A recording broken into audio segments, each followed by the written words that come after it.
Much of 20th century America's economic history was shaped by organized labor, led by giants such as John L. Lewis and Walter Reuther. Its battles were fought in the mines and on assembly lines and at the ballot box. But now there's a dramatic shift and a new war in the workplace. In the first of a series, Bernard Goldberg looks at the casualties. Think of it as a war. In Arizona, an ugly strike erupts after Phelps Dodge Copper says no more cost of living pay increases. Management hires strikebreakers. Continental Airlines files for bankruptcy, fires 12,000 union workers, then rehires some of them at half their old wages. Workers strike, the airline keeps flying. And the once mighty United Steelworkers of America, who have suffered 500,000 casualties from plant shutdowns and layoffs, actually agree for the first time ever to take pay and benefit cuts in order to keep their jobs. Think of it as a war. That's how a lot of people think of it.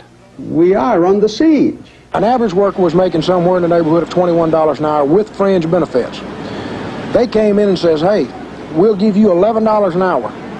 You do what you want to do with it. It's a real dilemma faced by union workers all over America. Vote no on concessions and they could be voting themselves right out of work. Vote yes on too many concessions and they're voting to erode the very standard of living they've enjoyed for so many years. It's a dilemma, all right, and for more and more blue-collar union workers, it's a painful one. 1,000 union auto workers used to build parts for Ford cars at this plant in Sheffield, Alabama. 2 years ago, Ford asked the workers to take 50% cuts in their wages and benefits. 50%.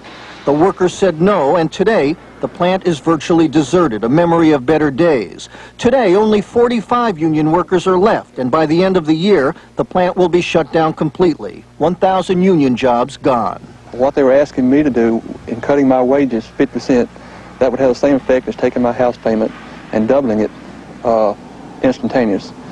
It would have the same effect as doubling my food bill, my utilities. My whole total cost of living would have immediately doubled. Well, we have worked and strived down through the years in order to gain respectability and have wages for an adequate living and educate our families and all, which with 50% cut in pay would completely disintegrate all of those standards. To a lot of Americans, the unions have dug their own graves by being greedy. In fact, management went along. The consumer, not the company, paid the price. Until a dramatic, fundamental change in the equation. New competition from cheap foreign labor. Things were going along well in the sense that American workers were getting higher and higher wage increases, but were pricing themselves out of the market and pricing their employers out of the market. We cannot compete against 16 cent an hour labor in Red China. We can't compete against 57 cent an hour labor in Taiwan, 53 cent an hour labor in Korea. We can't compete against 12 cent an hour labor in Bangladesh. The newly industrialized countries, the countries of Mexico, Brazil, Singapore, even today Sri Lanka and South Korea, are paying wages so far below the wages paid in the United States that even if American auto workers and steel workers were to take 50% wage cuts or 75% wage cuts, they'd still have wages significantly above the wages in those countries.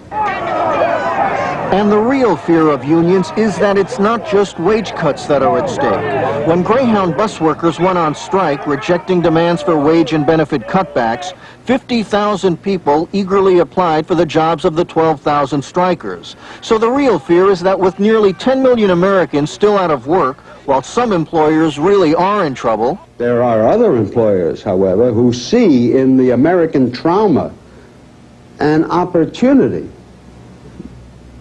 to harm unions, to weaken unions, and or break them.